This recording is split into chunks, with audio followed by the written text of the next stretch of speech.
Hi, my name is Ed Wehan. Welcome to this episode of Our Ventura. I have with me today Tyree Cruz, the boys cross-country coach at Ventura High School and the distance coach for the track and field team. In addition, Tyree is a teacher at Ventura High School, and we'll find out a little bit more about that. Tyree, thanks for being here. Sure. Maybe you can tell us a little bit about your history at Ventura High School, getting into teaching, and then coaching as well. Well, I grew up in Ventura, and I graduated from Ventura High School in 1989. I ran for Bill Tokar, who I'm working with now, and he was kind of my inspiration to become a better runner and to coach. And I went to Humboldt State University when I graduated, got as far away from Ventura as I could go. That's a ways. Without leaving the state, and got my degree in history with a teaching credential. And then I had met my wife there, and we moved to Seattle. And I was 22 with a teaching credential, and I walked down to the local restaurant on the corner and said, "I want to bus tables."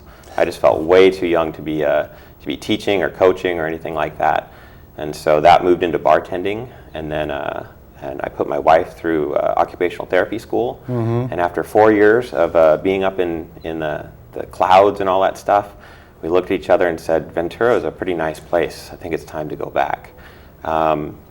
I came down and interviewed for a job, and it was a sub-replacement job actually, and they called me up a half hour later and said, "Do you want to teach full-time?" That was it. Yeah. Then how did the coaching, getting into cross-country? Of course, you ran when you went to Ventura anyway, so you obviously had that experience. So did you start immediately when you were at Ventura as a coach? Actually, in Seattle, I had gone down to a local school and started coaching there, and I kind of walked on as a distance coach when one of the coaches was out on a maternity leave, and kind of got into it that way. And I had a 9th grade runner that ran 4:40, and a 7th grade girl that ran 5:25, and I was just kind of picking and pulling from the things that Bill had taught me. Yeah. And then moved down, and I started to be his assistant. That's how I moved into it in 1998. Okay. Well, this past year, not only were you the Ventura County Coach of the Year, but you're also the State Coach of the Year. Pretty high accolades. So obviously that's going to relate to your cross-country boys program. Can you tell us a little bit about what happened this year? It was like everything that I touched turned to gold. You try to put, the best plan you can forward and see what you did before and how that all worked out, and then adapt. And so we made a few changes to the program, and one is we live in Ventura, and it's a great place to run. There's a lot of runners around here, but really from Ventura High School, you're running on the pavement. Right. And so the pavement just hurts, and you can't run that many miles. And we're up against teams that run, upwards of 90 to maybe even 100 miles a week, and we can't do that. So in the summertime, I talked to Evan Ascar, the team captain, and Garrett Reynolds, and I said, let's run on the grass all summer. And so we just went to parks and all around Ventura and met there and did all of our training on soft surfaces.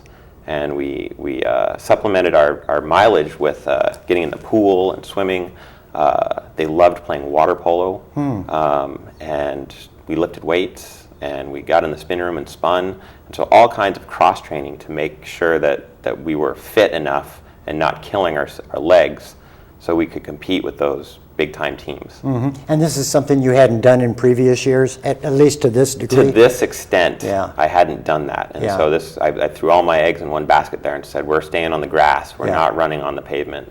And the guys felt strong, and their legs felt good, and you could see it at the end of the season when they're running on grass. And usually grass is something that kind of saps your energy, and it's harder to run on. And they were running workouts at sub-5 pace on grass around our school fields, and it was amazing to watch. Well, let's talk for a second. Let's take a look at the accomplishments of the team this year. Maybe you can go over that a little bit, how this season progressed and what the kids did. Well, I knew they were going to be fast. I just didn't know how fast they were going to be. And so at Mammoth, our training camp, they had kind of set some goals. And one of the goals they put in was to run 77:43 at the state meet. And so what they do is they add up the times for the first 5 runners. Right. And that was a spectacular fast time. And as a coach, I just kind of looked at them sideways and went, okay, I've heard that before. But I knew they were fast, and it's, you have to do to run this. And Right. so we kind of try to do something at that pace every day, let them know how fast they were, and just have practice at that pace. And then as the season progressed, they started out with 2 boys running under 15 minutes for 3 miles, which is really fast for a high school runner. Right. And we never really focused too much on doing, like, winning all the meets that we went to. We kind of picked and choose where we went to, and I kept them tired by having them do hard workouts before races, not the day before, but we were working hard in the days before races, and I wouldn't let them wear their light training shoes, light racing flats. They had to wear heavy trainers, and so I was just kind of taking the speed from them a little bit and leaving, and they weren't too frustrated with that, though. They kind of knew what the end goal was. And then as the season progressed, I started to, the workout volumes, they went down, and the intensity went up a little bit. And then at county, we decided, let's see what we built. And I put them in their racing flats, and they went up against a very good team of Agora, and those boys have been running really fast, gangbusters all year. And we set the county record, and just had a great race. Right.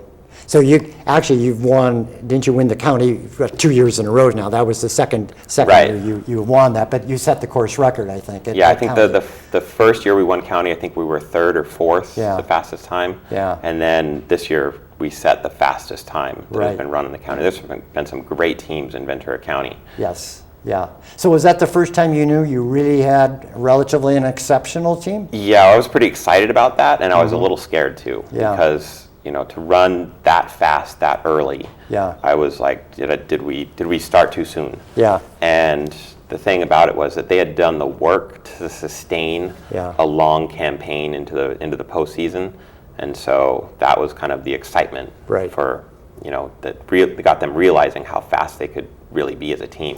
So you won county, you won the Channel League, and then we go to the CIF Southern Section is the next big event. Right, but there's a great story about Channel League. Okay. And we got to talk about that one. All right. We were bringing back a runner that had been hurt, Daniel Mountcastle, and he had been training in the pool and cross-training swimming, and running in deep water and doing spin workouts. And this was kind of his first race back. And so I put Evan and Garrett into that race and said, take him around the course and make sure that he races hard and we get that burning sensation and really get him going. And then I put 2 sophomores in the race too, 2 new sophomores, I should say. And this was kind of one of their first experiences with racing varsity. And I said, you guys get in there and you hang on. When the gun went off, all 7 Ventura runners went to the front of the race and started doing their thing, and there was just a pack of them. And 2 runners from Dos Pueblos followed along with them, and nobody else. It was really kind of a strange race. Boyna had already achieved their slot in going to CIF in the postseason, and so they chose to kind of use the race as a workout. Yeah. And they just kind of grouped up and did their own thing. By 2 miles in the course, it was 7 Ventura runners and 1 Dos Pueblos runner. And they were all talking in there, and they were calling roll, and who's here, and the Ventura guys were saying their names out loud and stuff. And with about 1,000 meters to go, the Dos Pueblos runner decided to try to win, and so he takes off. And I had said, run as a pack for 2 miles, and when you get to that point, anything goes. Go for it. And the thing that made me realize this team was so incredible was that Evan Asgar had every reason to want to win that race. And Garrett Reynolds had every reason to want to win that race for himself. And instead they took Daniel and they pushed him forward and said, go get him.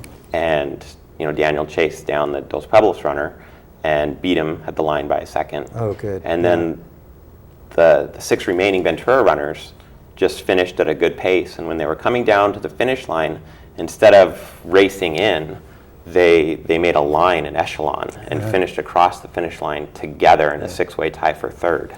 And that was nothing. I didn't plan it. I didn't tell them to do that. They just decided to do that on their own. And I told them afterwards, you guys better be as good as you deserve to be after that. That's a great story and a good one to hear. So then they go to CIF Southern Section. Prelims, they win the prelims. No, we didn't win prelims. Oh, you didn't win prelims? No, we got second place in prelims. Okay. We had put them in their trainers again because Mount Sac's a hilly course and it can really kind of beat you up. Right. And we just said, mark your places out there and make sure that we advance. Because fourth is as good as first in there. Because 4 teams move on. Actually, I think it was 5 teams in that race that move on. So you finished there, but you qualified for the finals. Right. And in the finals, you guys won the finals. Right. Okay, good. And then you qualified for the state meet, which is up in Clovis, correct? Right. Yeah. Maybe comment a little bit how that went. Well, it seems like every time we've gone to the finals, we made the state meet. So that's I don't know if that's supposed to happen that way, but every time we've made finals, we've made it and moved on. And the finals race was pretty special because we get out our special jerseys and they get to wear their racing flats again. And Garrett, at one point, he had about a 10-second lead on everybody else, and I thought, no way, this guy's going to get caught. He's such a great runner, and lo and behold, he did get caught. But because there are a lot of other great runners in our division, and in California, Southern Section, and everything like that. But everybody had just a fantastic race. Daniel Mountcastle ran 15:32, which is way up on the top list of people, and everybody was just clicking. It was exciting. Yeah. And then we go, to the state meet.